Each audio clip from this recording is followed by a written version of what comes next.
Ami Nyctalope, bonjour. Alors, Nyctalope n'est en aucun cas une insulte, comme on pourrait le croire, mais un terme qui désigne la capacité de pouvoir voir dans la pénombre ou l'obscurité. C'est une qualité qui des fois serait bien utile, mais que l'on ne possède pas forcément. Certains animaux sont mieux dotés que nous pour ça. Alors, il existe depuis déjà bien longtemps différents systèmes pour pouvoir voir dans l'obscurité. Alors, on peut déjà les classer en différentes catégories. Il y a déjà ce qu'on appelle les amplificateurs de lumière, qui sont basés sur des systèmes photomultiplicateurs et qui, même s'il y a très peu de lumière, par un dispositif physique quelque part, l'amplifie et donne cette image un petit peu vert et noir que l'on peut avoir. Alors, c'est très efficace, mais c'est très coûteux. J'ai eu dans le temps un appareil de ce type, qui malheureusement est tombé en panne et était irréparable vu que l'électronique était noyée dans la résine. Ces appareils-là coûtent généralement plusieurs centaines d'euros. Alors il en existe d'autres styles.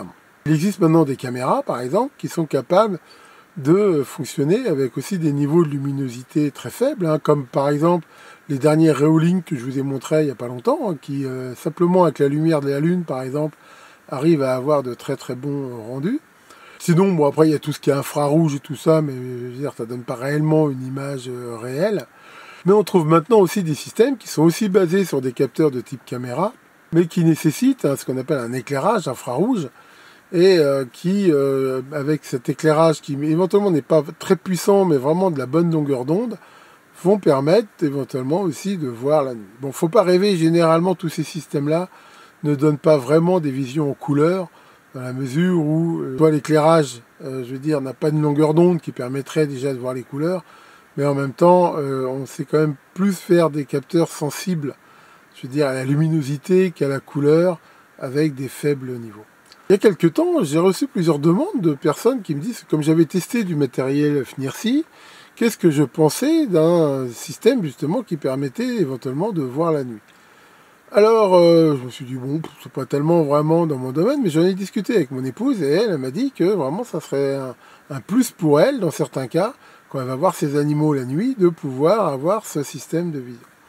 Alors, je me suis dit, bon, allez hop, on va tenter le coup. Et donc, voilà, j'ai reçu ici donc ce NVS 40 de chez FNIRSI, qui se présente comme ça dans cette boîte. Bon, là, pour une fois... je veux dire, je l'ai déjà utilisé, donc je vous le montre, mais voilà, c'est pas un unboxing de zéro. Donc on a l'appareil ici. Alors pour info, cette sangle-là, malheureusement, n'est pas livrée avec. C'est une sangle que j'avais dans le truc, et c'est livré sans. Alors on voit qu'il y a les attaches prévues pour le mettre, mais il n'y a pas les trucs. Sinon l'appareil se présente comme ça. C'est livré avec une notice. Alors la notice qui existe en plusieurs langues. En anglais. Alors est-ce qu'il y a en français? A priori non, voilà. Mais enfin bon. Il y a russe, apparemment chinois et anglais. Enfin bon, on verra que c'est très facile à utiliser, honnêtement, il n'y a pas vraiment de souci avec ça. Et on a aussi ici un câble USB-C qui permet et de le recharger et de le connecter à un PC pour récupérer les images qu'il a pu prendre. Alors, l'appareil se présente comme ça. Bon, c'est relativement léger, c'est en plastique, un plastique dur. Et alors, contrairement à ce qui pourrait être... intuitivement, c'est vrai que comme ça on pourrait croire qu'on le regarde comme ça, mais non. Je veux dire, on regarde dans cette partie-là, donc en fait c'est un écran ici, et ici il y a deux parties. Il y a ici la caméra, en fait c'est une caméra, avec là, comme on peut voir cette bague qui peut tourner, qui permet de faire la mise au point pour avoir une image nette. Et ici, cette deuxième partie qui est le projecteur infrarouge, qui va permettre justement d'illuminer on veut regarder pour derrière pouvoir le filmer. Ensuite, en dessous, on a la possibilité de monter l'appareil sur un trépied. Donc ça permet éventuellement de faire des enregistrements continus, des timelapses, des trucs comme ça. Là, alors ça c'est plutôt un bon point, on a l'élément de batterie, mais on peut voir que c'est un élément tout à fait standard, voilà, ici un 18650. Et alors ça c'est plutôt intéressant qu'il soit accessible comme ça, d'abord parce qu'on peut le changer si un jour il est usé, mais à la limite ça permet même si on est en randonnée ou autre d'en avoir plusieurs préchargés si on n'est pas capable de recharger l'appareil, et on peut le changer comme ça très facilement comme une pile. Donc ça c'est plutôt pour moi un très bon point. Et sinon au dessus ici, on a ces boutons qui permettent très facilement de naviguer après dans les menus. pour pouvoir faire les réglages. Moins plus, ça règle justement la force du projecteur infrarouge. Mode, ça va permettre de choisir si on veut prendre des photos, si on veut prendre des films, si on veut juste regarder. Et ici, le bouton de mise en route et menu, ça permet de naviguer dans les différents menus. Donc voilà ce qu'on peut dire de cet appareil. Donc là, si on le met en route, il faut rester assez longtemps appuyé. On voit que voilà, ça démarre comme ça. Alors pour info aussi, sur le côté là, on a ici cette trappe qui permet d'accéder à la prise USB-C et ici un logement avec une carte SD card qui est fournie. Il y a une carte 32 Go je crois dedans, qui permet donc de prendre des photos et d'enregistrer.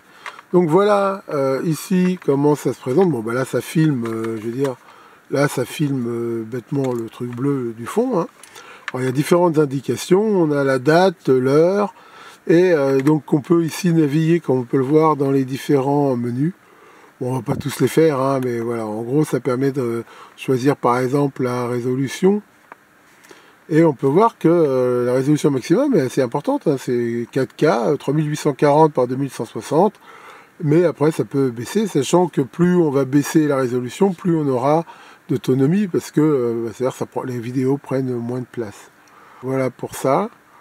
Alors on peut faire des enregistrements en boucle, on peut avoir une détection de mouvement, choisir si on veut mettre la date et ainsi de suite sur les vidéos. Donc voilà, on voit qu'il y a quand même, je veux dire, pas mal de choix. Et après, là, dans les menus de réglage, on peut régler la date et l'heure, est-ce qu'il s'éteint automatiquement, le langage. Il y a français, je ne l'avais pas vu. On peut bien sûr le sélectionner. Et donc, on peut choisir. La fréquence, c'est un intérêt bien sûr ici à choisir 50 Hz, dans la mesure où c'est éventuellement pour éviter les scintillements s'il y en a. Voilà, on peut avoir ici aussi donc la possibilité de formater la carte SD, hein, ce qu'il faut faire éventuellement la première fois. Donc voilà, c'est aussi simple que ça, hein. Honnêtement c'est assez simple, et on peut bien sûr ici aussi consulter, voilà, là on peut regarder les différents films qu'on a pris et les rejouer. Voilà. Alors a priori quand ça rejoue il n'y a pas le son. Alors ce qu'il faut aussi savoir, c'est que l'appareil enregistre le son, mais il l'enregistre très mal. D'abord, il n'est pas très sensible, donc il faut parler relativement très fort si on veut enregistrer un commentaire. Vous allez voir, je vais vous montrer tout à l'heure des vidéos que j'ai enregistrées, et on verra que malheureusement, le son n'est pas très fort. Mais bon, voilà, je m'en suis aperçu un petit peu après. Donc ça, c'est un défaut un petit peu de l'appareil. Enfin donc, voilà ce qu'on peut dire donc de cet appareil. Après, c'est relativement simple. Alors, bon, je l'ai testé. Je veux dire, je suis un petit peu partagé. Comme on va le voir, le côté vision nocturne, ma foi, ça le fait relativement bien. C'est-à-dire que, comme on va le voir, même dans la nuit, je veux dire, la plus totale, grâce à l'éclairage, on peut voir. Attention, hein, il faut quand même qu'il y ait ici l'éclairage. C'est-à-dire, si on regarde dans la nuit, même s'il y a un clair de lune ou un truc comme ça, sans mettre l'éclairage infrarouge intégré, on verra quasiment rien. Par contre, on va le voir, la portée de l'éclairage, surtout si on le met à fond, est assez importante. Donc là-dessus, ça fonctionne plutôt bien. Alors, dans les défauts que j'ai un petit peu trouvé, déjà, les boutons ici ne sont pas lumineux. Ce qui fait que dans la nuit, faut bien avoir mémorisé leur position, sinon on appuie un petit peu dans la chance. Et c'est vrai qu'ils auraient été un petit peu lumineux, je pense que ça aurait été, ma foi, plutôt une bonne chose. Ensuite, bien sûr, il faut faire la mise au point. Ici, en fonction de ce qu'on filme, il faut bien sûr toujours un petit peu la corriger. Voilà un petit peu ce qu'on peut dire. Alors c'est pareil, l'infrarouge ici, donc là je suppose qu'on le voit, voilà, c'est il est visible un petit peu. C'est-à-dire que là, par exemple, si je regarde à l'œil nu, je vois un petit peu une lumière rouge. Bon, c'est pas la mort, mais à la limite, si on veut vraiment être très discret, c'est pas gagné, quoi. Par contre, là, on le voit beaucoup plus fort que ce qu'il est, mais c'est normal, c'est parce que c'est assez propre, je veux dire, à la caméra avec laquelle je filme. Enfin voilà, ce qu'on peut dire de cet appareil. Ce que je vous propose maintenant, c'est de regarder quelques vidéos que j'ai faites avec.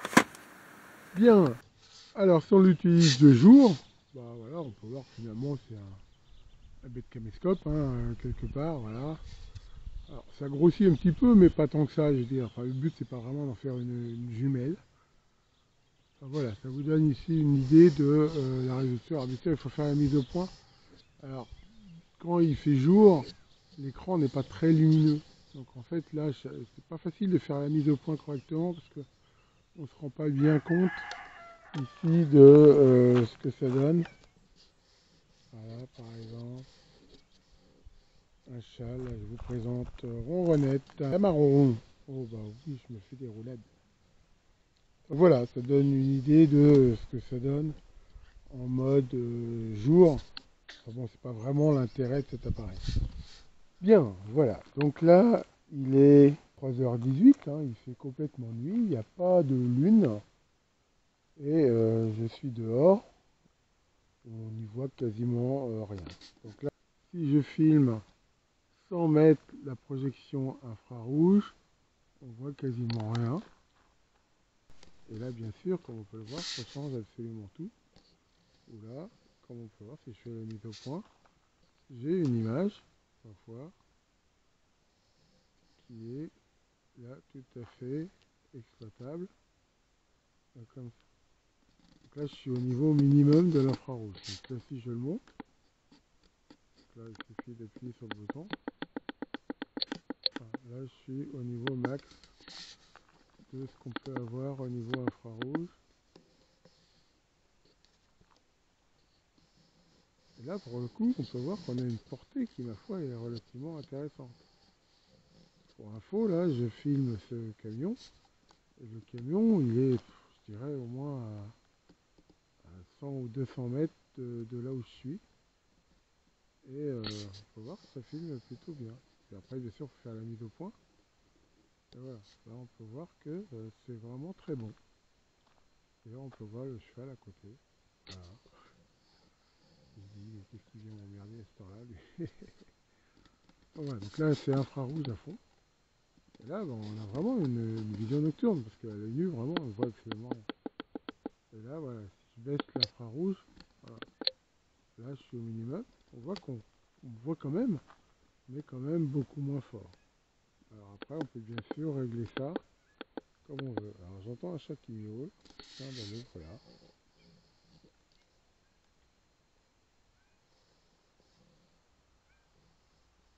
On le voit très bien.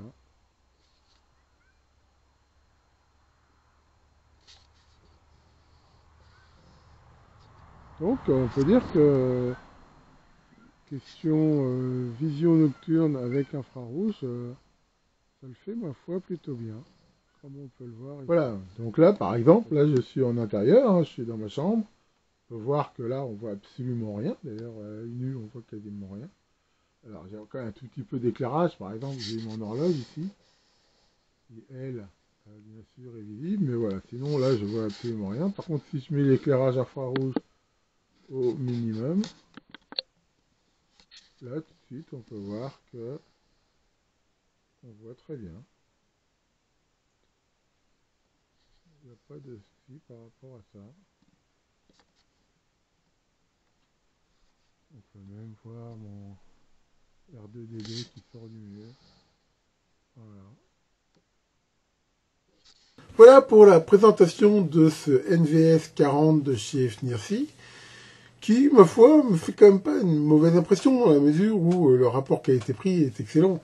Comme je l'ai dit, hein, j'ai eu dans ma vie des systèmes de vision nocturne bien plus performants, mais je veux dire, fallait rajouter 1 ou 2 zéros au prix de celui-ci. Pour information, à la date où je fais cette vidéo, il vaut moins de 60 €, hein, dans les 55 € pour compris. Et c'est vraiment quand même quelque chose qui peut être très intéressant si vous faites du camping, de la randonnée, des trucs comme ça. Bon, voilà, on voit que c'est vrai que pour l'enregistrement, le son et tout, c'est quand même pas super top. Mais d'un autre côté, à la limite, je dirais presque que c'est accessoire. Le but de cet appareil, c'est de voir la nuit, et donc on peut voir dans l'écran. Attention quand même, hein, ça a beau ressembler à des jumelles, il n'y a pas de vision stéréoscopique. Hein, c'est une vision, on va dire, en mono, vu que, enfin, en gros, vous regardez un écran, hein, faut bien voir ça. Hein. Je rappelle que le principe de cette caméra, c'est un projecteur infrarouge qui éclaire donc ce qu'on filme, une caméra qui a été optimisée pour cette longueur d'onde, qui permet de voir en noir et blanc, donc soit sur l'écran intégré, donc voilà, on regarde ce qui se passe, et éventuellement, mais c'est une option, de prendre des photos ou d'enregistrer, comme je l'ai fait ici, avec le son qui, c'est vrai, n'est pas très fort. Donc je lui donne quand même une note, on va dire, entre 14 et 15, hein, parce que le rapport qualité-prix, bon, c'est vrai que, bon, une fois qu'on est habitué un petit peu à la position des contrôles, ça va à peu près, mais c'est vrai que si on me prend comme ça, qu'on sait plus trop, là c'est assez gênant. Et puis bon, il y a le côté de la lumière rouge qui est visible. Alors c'est vraiment quand même pas très visible. J'ai fait un test, si on est à 50 mètres, hein, comme j'étais tout à l'heure avec le camion, faut vraiment bien regarder pour la voir, la lumière rouge. Mais enfin, c'est vrai qu'on la voit. Bon, après, je pense que si on regarde un animal, un truc comme ça, je sais pas trop dans quelle mesure ça les perturbe. Ensuite, si on regarde quelqu'un, bah, c'est vrai qu'on peut se faire repérer. Maintenant, est-ce que le but de cet appareil-là, c'est de faire de l'espionnage? C'est pas non plus ça, à mon avis, l'utilisation principale. Je pense que c'est pour quelqu'un qui fait de la randonnée, du camping, ou qui veut regarder les animaux la nuit et tout, c'est quand même un appareil intéressant. Et pour ma femme, par exemple, hein, donc, qui élève des chevaux, bah, quand elle est obligée des fois d'aller en pleine nuit voir pour des poulinages ou des trucs comme ça sera parfois, je pense, d'une aide précieuse. Comme d'habitude, je vous mets le lien en commentaire de la vidéo et en même temps, j'ai réussi à avoir un coupon de réduction. Donc voilà, si ça vous intéresse, profitez-en. Tiens, Caroline, tu te demandes si moi je vais l'utiliser ce truc-là? Oh bah oui, je vais sans doute l'utiliser pour un de mes passe-temps favoris. C'est quoi mon passe-temps favori? Bah c'est chasser les vampires. Comment ça, les vampires, ça n'existe pas? T'en as déjà vu des vampires? Non? Eh ben tu vois, ça prouve que je fais bien mon taf. Là-dessus, faites attention aux monstres de la nuit et à très bientôt pour de nouvelles vidéos.